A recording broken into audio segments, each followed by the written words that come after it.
viewers, you're welcome to Rhema Moment with Pastor Austin. Today, I want to talk to us about the obedience of Samuel.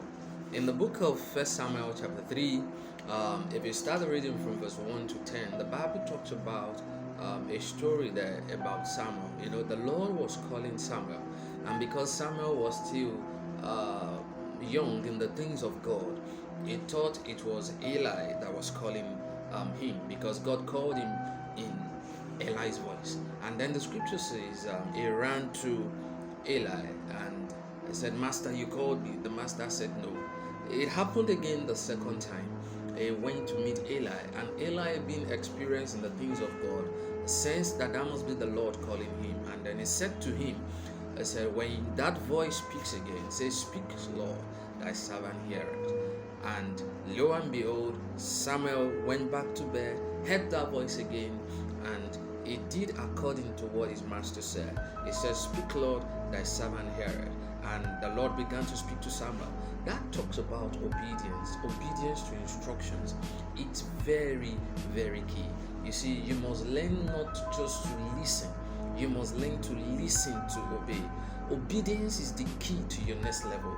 Many Christians have fasted, some have prayed, some have sown seeds and done a lot of sacrificial things, but they still not have experienced the desires of their heart. The reason is that, you see, prayer is a means to an end.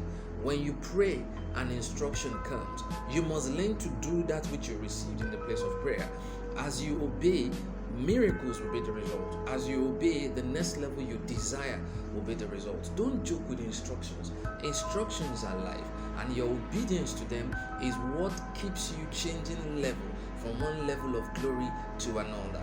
If you're listening to me and you discover that you have plateaued in your walk with God, go and check it.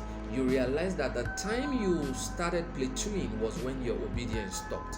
And the very moment you change your ways, you discover that you keep going from grace to grace, from grace to grace. So it's very important to live a life of obedience. Don't stay in disobedience. Remember, the scripture says, if you are willing and obedient, that's what the book of Isaiah says.